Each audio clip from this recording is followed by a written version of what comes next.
अष्टावक्र गीता उपदेश संख्या AG 63। गिद्ध आकाश में ऊंचा उड़ता है पर उसकी दृष्टि हमेशा मुर्दे पर ही रहती है। बगुला एक टांग पर खड़ा होकर तपस्या का अभिनय करता है पर उसकी निगाह केवल मछली पर टिकी होती है।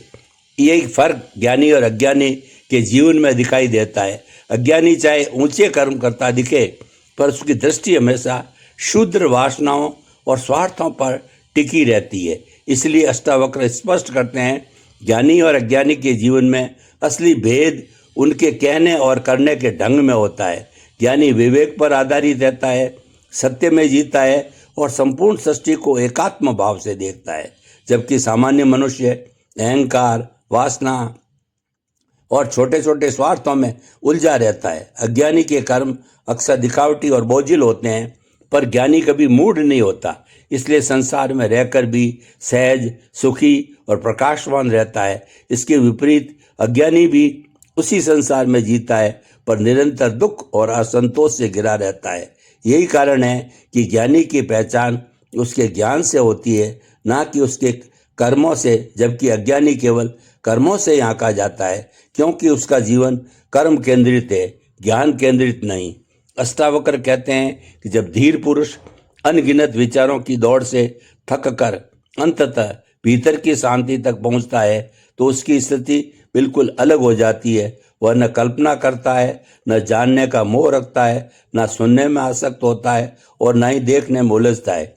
इसके विपरीत अज्ञानी इंद्रियों और शरीर के भोगों में डूबा रहता है, पर जब वही भोग उसे तृप्त कर देते हैं और उनमें रस समाप्त हो जाता है तब उसके भीतर वैराग्य अंकुरित होता है। यही वैराग्य धीरे धीरे संन्यास में बदलता है, जो वास्तव में संसार के अनुभवों का निचोड़ और परिपक्वता की अवस्था है। यदि किसी ने जीवन का अनुभव किए बिना संन्यास धारण कर लिया तो वह केवल एक थोपे हुए बोझ जैसा होगा।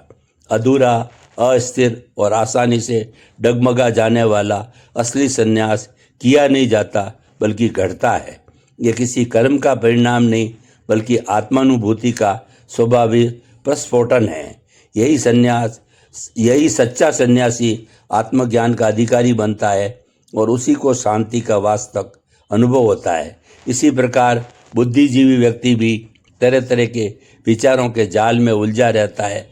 कभी संसार और कर्म पर चिंतन करता है, कभी भोग और त्याग पर बहस करता है, तो कभी अध्यात्म, आत्मा, ईश्वर और परमात्मा जैसे विषयों पर अध्ययन, मनन और वाद विवाद करता है। वह अनेक शास्त्र पढ़ता है, सत्संगों में जाता है, ज्ञान गोष्ठियों में भाग लेता है और सिद्ध महात्माओं से संवाद भी करता है, लेकिन फिर भी उसके भीतर शांति नहीं आती क्योंकि इन चर्चाओं से मन उलझता है पर सत्य तक पहुंच नहीं पाता। कारण यही है, सत्य केवल एक है जबकि असत्य असंख्य रूपों में फैला हुआ है। हर व्यक्ति का अपना अपना सत्य होता है, वह निजी और व्यक्तिगत होता है, लेकिन सत्य सबका समान है, सार्वभौमिक है और उस पर किसी की दावेदारी नहीं होती।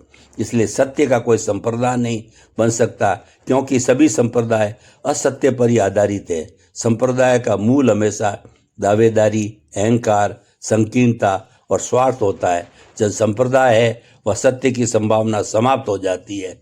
जहाँ संप्रदाय है वह सत्य नहीं हो सकता और सत्य है वहाँ किसी संप्रदाय की आवश्यकता ही नहीं रहती। यही कारण है कि अष्टावक्र का कोई संप्रदाय नहीं बन पाया।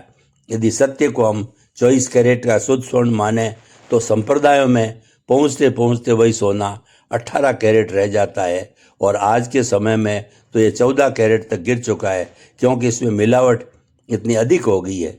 दरअसल भेद ही सत्य है और अभेद ही सत्य है। सभी विचारक और चिंतक इस रहस्य को विचारों के माध्यम से पकड़ने की कोशिश करते हैं, लेकिन केवल विचारों से ना तो आत्मज्ञान प्राप्त होता है और ना ही शांति। अष्टावक्र का कहना है कि जो व्यक्ति विचारों की भीड़ से थक कर अंततः शांति को उपलब्ध होता है वह विचारों से परे जाकर आत्मज्ञान का फल चख सकता है। यह अवस्था उस मूड को भी प्राप्त नहीं होती जिसने कभी सोचा ही नहीं। इसीलिए आत्मज्ञान उसी को संभव है जिसने जीवन का स्वाद भोगा हो, चिंतन की पराकाष्ठा तक पहुंचा हो। आत्मज्ञान का वास्तविक फल उसी को प्राप्त होता है जिस संसार को भोग कर उसकी गहराई को समझा हो। जिसने कभी संसार को जाना ही नहीं, वो परमात्मा को कैसे जान सकेगा। जो व्यक्ति जीवन को केवल दुख मानकर हमेशा रोता रहता है, वो परमात्मा को पाकर भी आनंदित नहीं हो सकता, क्योंकि उसकी आदत तो रोने की है और वो हर जगह वही दोहराएगा। इसके विपरीत ज्ञानी पुरुष पूर्ण शांति का अनुभव करते हैं, क्योंकि वे एक आत्मा में स्थित होकर ना किसी अन्य की कल्पना करते हैं, न जानने का आग्रह रखते हैं, न देखने सुनने में उलझते हैं। उनके लिए सर्वत्र कि केवल वही आत्मा विद्यमान है। अष्टावक्र बताते हैं कि जो पुरुष विक्षेप रहित और समाधि के आग्रह से परे है, वह न मुमुक्षु कहलाता है न अमुमुक्षु। वह दृढ़ निश्चय से संसारों केवल कल्पना मानता है और ब्रह्म स्वरूप में स्थित रहता है। मन की वृत्तियों से ही विक्षेप पैदा होते हैं और वही अशांति का कारण बनते हैं। इन्हीं वृत्तियों को शांत करने के लिए साधक समाधि का अभ्यास करता है, जबकि ज्ञानी के लिए वह सहज ही घटित हो जाता है।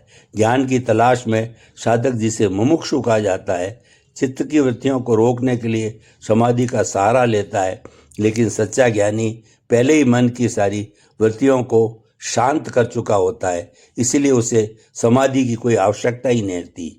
वह ना तो मुमुक्षु है और ना अमुमुक्षु, क्योंकि जिसे पाने के लिए लोग साधन करते हैं वह सब उसके भीतर पहले से विद्यमान है।